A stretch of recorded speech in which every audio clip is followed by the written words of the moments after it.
It was late on a Sunday night when it happened.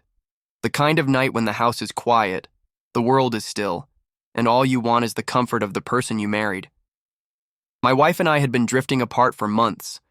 Conversations were short, dinners were silent, and intimacy had become a rare guest in our home. Still, I tried.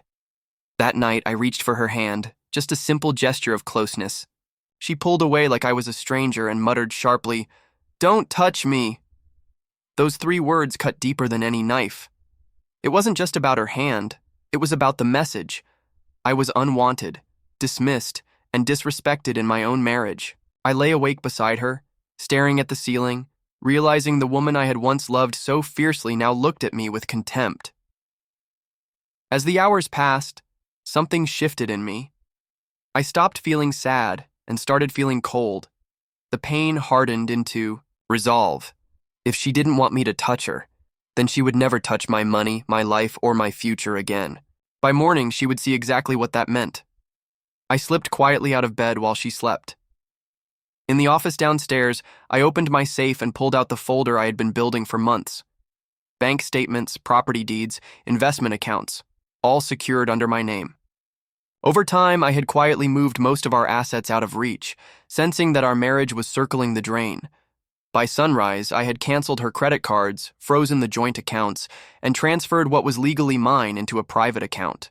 I packed a few essentials, filled my suitcase, and left a letter on the nightstand.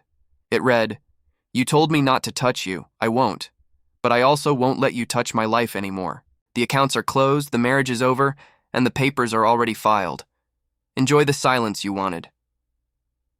When she woke, I was gone. At first, she thought it was some kind of bluff. Then she tried to order food. Card declined. She drove to the mall. Card declined again. Her frantic calls started pouring in. By the time I turned my phone on that evening, I had 20 missed calls and dozens of angry texts.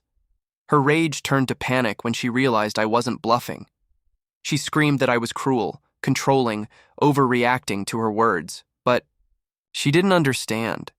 It wasn't just one night, one rejection. It was years of being mocked, denied, treated like I didn't matter. That one sentence was just the final nail in the coffin. The divorce was brutal for her but clean for me. With my documentation, I proved her neglect, her lack of contribution, and her contempt. I got the house, the car, and custody of our son. She walked away with almost nothing but regret. Her friends said she cried to them, insisting she didn't mean it and that it was just a bad night. But words matter. She told me not to touch her, and I listened. I never touched her again, never touched her life again, never gave her the luxury of leaning on me after years of disrespect.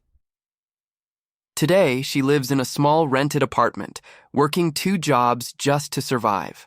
The woman who once thought she held all the power in our marriage now barely has control over her own bills.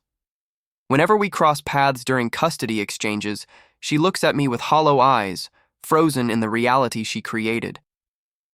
And me? I rebuilt. I live in peace, free from the bitterness that had poisoned my home. Sometimes people ask if I regret being so ruthless. My answer is always the same. She told me not to touch her. So I didn't. And I never will again. That was my revenge. Cold, final, and unforgettable.